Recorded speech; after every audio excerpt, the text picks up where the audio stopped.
Terima kasih Anda masih bersama kami dalam program podcast TV Show TV Muhammadiyah ngobrol sering tanpa boring, cuma di sini tempatnya.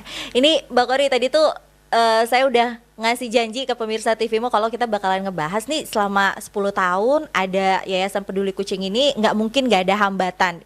Nah selama 10 tahun ini yang paling Mbak Kori rasa paling berat gitu, hambatan yang selama ini terjadi itu apa sih Mbak? Biasanya tuh nanganinnya tuh gimana kalau udah ketemu hambatan-hambatan kayak gitu? Hambatannya dari segi apa nih? Misalnya kalau kayak kita, kalau aku lebih ke manusia ya, kayak misalnya untuk SDM volunteer yang baik itu agak sulit sebenarnya. Karena biasanya kalau yang volunteer awal-awal, terus apalagi yang anak-anak sekarang, aku malah ngelihatnya kok kayak pansos ya gitu. Mereka pengen istilahnya oke, bantuin tapi pengen tenar gitu. Aku ada.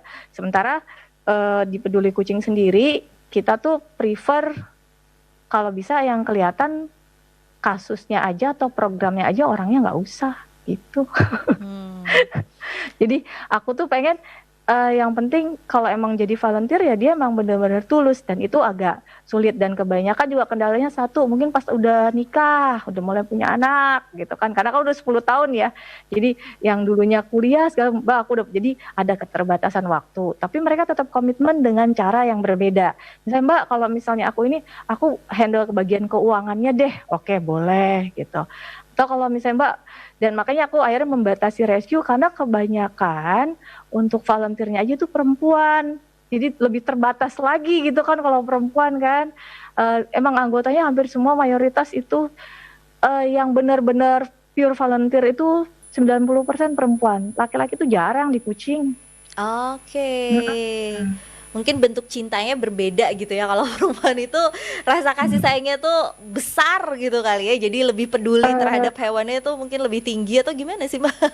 Kalau kucing tuh memang lebih banyak perempuan yang suka piara kucing. Oke, Laki-laki tuh emang kalau laki-laki tuh mungkin lebih kayak unggas, iya ikan gitu. Jadi aku kan ikut beberapa grup juga ya, walaupun aku bukan founder atau paling aku volunteer sesekali gitu kan. Jadi misalnya kayak aku ikut di reptil, ya isinya mayoritas laki. Kalau misalnya iya ular segala macam kan, kodok apa gitu kan, salamander rata-rata laki-laki. Kemudian ikan juga rata-rata laki-laki. Dulu aku suka aktif di Mas Koki, terus suka main cupang juga, jadi karena suka binatang kan, rata-rata laki-laki. Tapi kalau di kucing memang mayoritas perempuan ya? Laki-lakinya nggak terlalu banyak. Kayak gitu. Mbak inget nggak sih kucing yang pernah direscue dalam keadaan terparah waktu itu apa? Terus ketemunya di mana? Parah itu ada 2 yang paling benar-benar aku inget. Jadi yang terakhir itu sebenarnya rescuean terakhir di Kerawang. Jadi waktu itu aku mau sholat, kebetulan lagi main di salah satu klinik dokter hewan teman aku. Jadi aku waktu itu kliniknya penuh. Biasanya aku sholat di klinik. Yuk kita sholat di masjid deket ini yuk, musola deket pasar. Jadi dia agak kayak ada pasar bersih gitu. Dan itu aku nemu ada itu kucing nyamperin aku sendiri. Itu ternyata dia dibacok dari leher sampai ke punggung. Jadi aku tuh, kok pincang ya? Terus aku usap, loh kok basah, pas aku darah semua. Langsung kan aku sama temenku, itu deh balik ke klinik, ambil keranjang, aku tahan dulu. Dan ternyata dia punya ada bayi juga, ada bayi kucing. Ya dia nggak survive, tapi dia nitipin anaknya ke aku. Ya udah akhirnya aku rawat anaknya sampai sekarang. Ya ampun, itu sedih banget, bisa kayak gitu ya tuh bener-bener. Jadi dia nyamperin aku, jadi sampai akhirnya aku bilang, ya Allah ini aku biasanya baru jarang banget sholat di situ gitu kan, hampir soalnya kan biasa ya sholat di klinik aja gitu kan, tapi saat itu lagi penuh sama pasien, aku nggak enak mundar mandir gitu kan, deh yuk sholat di musola situ aja toh nggak terlalu rame gitu kan, nama ajak satu teman, ya udah yuk ke sana. Itu jadi aku lagi pasang, udah selesai sholat jadi lagi pasang sendal lagi pasang kaos kaki gitu, mau pasang sendal, tiba-tiba nyamperin terus dia pincang-pincang gitu. Itu kucing kakinya sakit ya, aku pikir kakinya sakit. Ternyata dia tuh pincang nahan dari punggung leher itu sepanjang sampai ke kaki belakang itu kayaknya si pisau gitu, pisau daging kayaknya. Jadi dalam banget. Ya Allah. Terus sampai berapa jahitan, dan kejadiannya mungkin bukan hari itu, atau udah kalau ngelihat lukanya, kalau kata temanku yang dokter hewan, ini kayaknya udah 2 harian kali Ri gitu. Tapi dia masih kuat loh bertahan. Jadi cuman pas aku usap gini, kok basah ya? Kan nggak begitu kelihatan kan kalau lagi duduk-duduk depan mesin itu nggak begitu terang, ada lampu, cuman nggak ngeh. Kok basah ya? Pas lihat, darah semua. Aduh, Mbak, ini Hmm. dari kita balik lagi ke Mm-mm. kucing yang tadi Mbak Kori bilang ada 37 kucing. Itu Mm-mm. tadi ada Padi, ada Indo. Aku hanya mengingat dua itu. Nah, tapi dari 37 kucing itu Mbak Kori hafal semua nama-namanya nggak? Aku hafal semua sampai hafal suaranya. Serius? Suara kucing tuh beda-beda Mbak. Sama ayam juga begitu. Ayam kalau berkokok Hah? beda. Jadi kayak kita suara orang lain-lain kita bisa kenalin. Oke, aku baru Kalau tahu. kita udah, kalau misalnya ayamnya berkokok, oh si ini berkokok nih. Karena di rumah juga aku piara ayam, oh si ini berkokok nih gitu. Terus kalau misalnya kucingnya lagi berantem, Heeh. aku tahu. Tuh Awan nggak boleh gitu deh. Ini ada satu Awan nih agak gegarong. Oke, Oh, itu tuh. langsung Terus gara-gara langsung, kita oh. omongin kayaknya dia langsung pengen eksis, Mbak. Jadi dia gara-gara kita ngomongin suara kucing dia langsung pengen bersuara. Jadi hafal sampai dengan suara-suaranya juga tahu. Jadi kalau misalnya kayak mereka berantem di rumah kucing, aku udah teriak aja. Misalnya namanya aja aku sebut, diem. Misalnya yang berantem di dalam rumah kucing, Coco sama Billy gitu, atau Billy, aku bilang nggak boleh gitu kan, aku teriak gitu dari rumah, diem. Tahu namanya marah disebut nama dia, ngerti? Ya ampun, sebegitunya. Berarti kayak aku harus lebih belajar lagi tentang kucing. Jadi aku baru tahu gitu kalau suara kucing juga ternyata beda-beda. Nah ini Beda-beda. Oke. Kita bisa kenalin. Oke, kalau tadi kan Mbak Kori sempat bilang gitu kucing-kucing di rumah tuh kayaknya banyak yang udah pada tua gitu. Kalau boleh tahu berarti yang paling tua usianya gitu? Yang paling tua saat ini 13, jalan 14. Oke. Gitu. Mayoritas sih sekitar 10 tahun ke atas gitu. Jadi waktu saya pindah dari Jakarta ke sini, itu semua kucing saya bawa sampai ke kucing yang biasa saya kasih makan di jalanan, karena saya takut saya ambil tapi kucing-kucing yang saya pikir nggak bakal bisa survive di luar.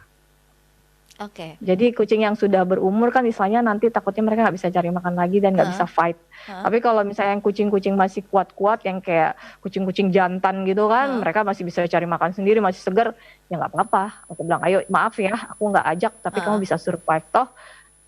Pada saat saya angkut kan jadi istilahnya berkurang kan populasinya. Jadi saya bawa yang tua-tua, terus kemudian yang kitten saya bawa, karena saya pikir kalau misalnya saya tinggal nggak bisa nih gitu. Tapi kalau misalnya yang bisa saya lihat, oh ini bisa jaga diri, bisa survive, emang misalnya saya bisa jadi tetap survive walaupun tinggal di jalan, ya terpaksa saya. Soalnya nggak mungkin juga saya bawa semua. Dulu tuh sampai 43 Mbak. Wow. Tapi karena kan udah ada yang 16 tahun kayak gitu kan. Jadi udah mulai berguguran tuh, karena mungkin saya ngambilnya nggak semua dari bayi. Tapi udah dewasa. Kalau udah dewasa itu kadang kita nggak tahu riwayat medis dia sebelumnya. Kayak gitu, karena udah gede. Terus sama ya kalau misalnya beberapa yang kayak kucing warisan gitu kan saya dapat juga udah pada gede-gede, udah pada tua gitu kan. Tinggal kita urus aja sih. Sebenarnya enak kok ngurus kucing tua. Tinggal makan tidur aja mereka, terus nggak rese. Ngomongin tentang makanan jadi penasaran nih. Per bulan itu bisa mengeluarkan biaya berapa untuk makanannya itu sendiri, dan makanannya apa sih kalau kucing-kucing di tempatnya Mbak Kori itu? Kalau aku itu karena aku kucingnya banyak, jadi ada beberapa versi gitu. Kayak kucing yang si Pisom nih, kucing liar yang bener-bener kucing sawah nih, dia lagi di pangku aja nih. Yang kucing liar banget yang di sini mereka nggak mau makan mateng. Jadi bener-bener raw, misalnya mentah, jadi nggak dimakan. Jadi aku serba salah. Jadi kalau mau makan ayam, ya bener-bener ayam fresh. Jadi paling aku taruh freezer dulu selama 5 hari, baru kasih mereka. Jadi sampai kumannya ini, terus aku kasih. Karena dia maunya makannya seperti itu. Jadi aku nggak merubah perilaku sih. Nah kemudian kalau yang di rumah karena udah terbiasa dengan produk komersil, aku pakai pakan komersil. Cuman 2 minggu sekali aku masakin, kayak bikinin ayam rebus. 2 minggu sekali itu aku bikin ayam rebus kayak gitu buat, tapi khusus dagingnya aja tanpa tulang gitu, buat kayak mereka makan biar nggak bosen kayak gitu. Dan istilahnya kan emang butuh cairan juga gitu. Terus kemudian aku juga nanam wheatgrass, jadi istilahnya rumput khusus buat kucing. Jadi mereka biar buat pencernaan itu kan bagus. Jadi aku nanam sendiri aja. Terus nanti beli benihnya sama temen aku, nanti kasih mereka. Soalnya aku pikir kalau misalnya yang di dalam rumah kan mereka kasihan juga. Kadang nggak mau juga Mbak disuruh keluar. Karena udah biasa di rumah kucing, takut nggak mau keluar juga nggak mau, diem aja di situ dia. Ada yang mau, ada yang enggak gitu. Aku ajakin ayo gitu kan, mumpung kebetulan lahan aku di Kerawang cukup lumayan luas ya. Jadi aku tenang, dan itu nggak ada kendaraan umum warawiri, jadi aku tenang. Tapi ada teman-teman atau mungkin para tetangga gitu yang ikut, misalnya yang tahu gitu Mbak Kori punya banyak kucing, terus akhirnya Mbak ini ada makanan nih buat kucing-kucing, ada yang kayak gitu nggak sih Mbak, nyumbang-nyumbang makanan kucing gitu? Kalau yang di sini enggak. Justru aku sterilin kucing-kucing mereka dan aku kasih makannya, kalau bisa makannya yang ini gitu. Ini Mama Kori luar biasa pasti.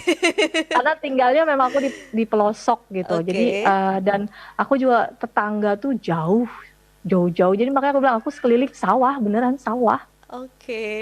Jadi benar-benar di rumah bersama kucing-kucing. Berarti tadi belum dikasih tahu kira-kira per bulan berarti budget untuk kucingnya sendiri itu berapa? Nggak pernah ngitung aku.